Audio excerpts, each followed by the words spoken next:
YouTube, what is good? Welcome back to yet another video.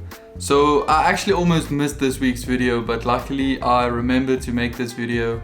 It's something quite random, but today we have a lens review. And probably you saw the title, so you know we're reviewing the Sony E16 to 55mm f2.8 G lens. And this is quite an interesting lens, so without further ado, let's just hop straight into the video.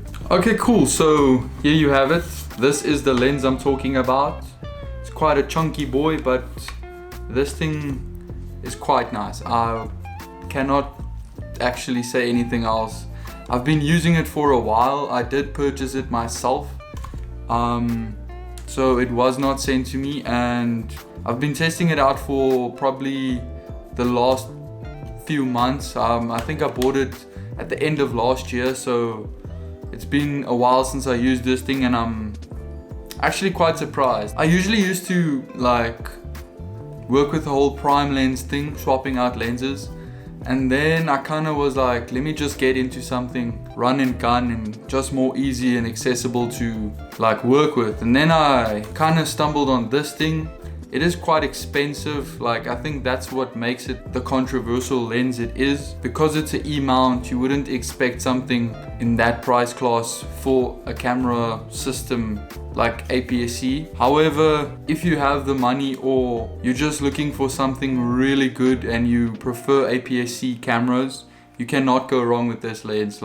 It's basically the equivalent to having a 24 to 70 on a full frame camera. So the 16 to 55 is a really good all-rounder lens, zoom focal length for literally any sort of photography that you're gonna do.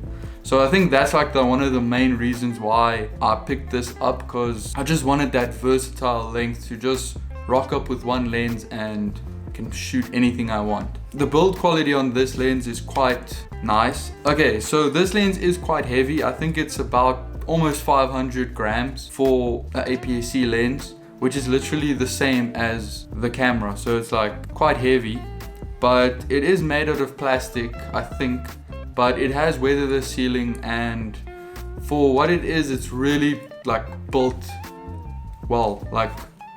That little G logo there, really, it holds up to its name, because this thing you can really classify it with G Master if you wanted to, but for APCS. So I think that's what drew me to this lens, is just the amount of quality you get out of one single lens, because this thing is just great. Looking at how it works, it does extend when it's zoomed.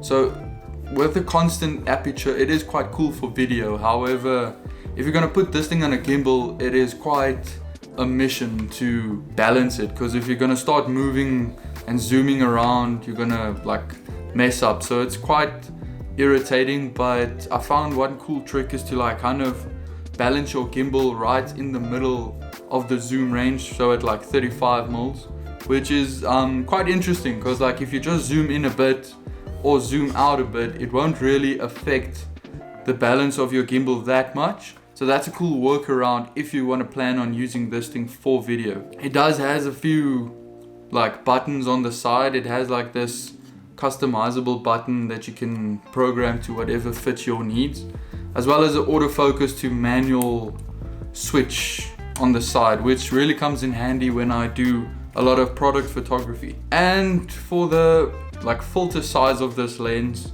it is a 67 mil in diameter for that, so it's not big, but it's also not small. So if you're a person that uses filters on your camera, probably a good advice is to get the biggest filter you can possible, and just get step down rings to use them on your lenses, so you don't waste money buying all sorts of random filters for each lens, and just use one. So okay, so with that basic rundown of what this lens is and what you can expect out of it, you're probably wondering, what is the quality like? And that's the next part of the video. So I'm just gonna throw up some pictures on the screen that I took with this lens for since I've been using it, so you can get a nice gauge of what the image quality you get out of it for photos, as well as I'm gonna show some stock video, no edits or nothing, just raw video out of camera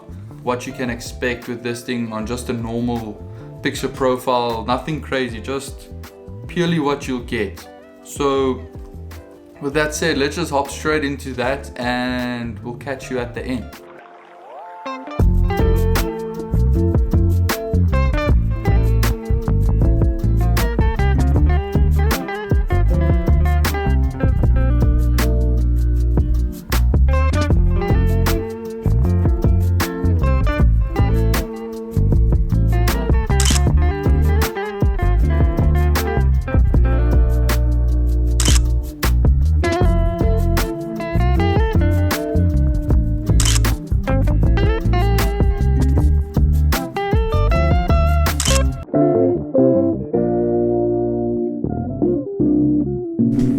Okay, cool guys, so there you have it. That's just a quick rundown of what I think of the Sony 16-55mm lens. There's really, in my opinion, a lot more positives to this lens than negatives.